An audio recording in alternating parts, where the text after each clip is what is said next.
मसरूफ़ रहना भी खुदा की एक नेमत है।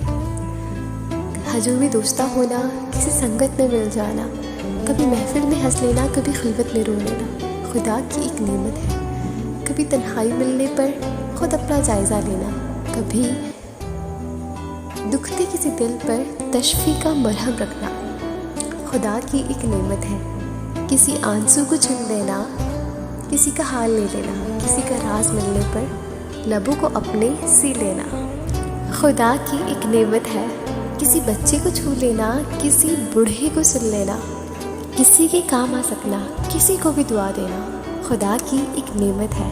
किसी को घर पे बुला लेना, किसी के पास खुद जाना, निगाहों में नमी आना, बिला कोशिश हंसी आना खुदा की एक नेमत है। तलावत का मज़ा आना, कोई आयत समझ पाना, कभी सजदे में सो जाना, किसी जन्नत में खो जाना खुदा की एक नेमत है।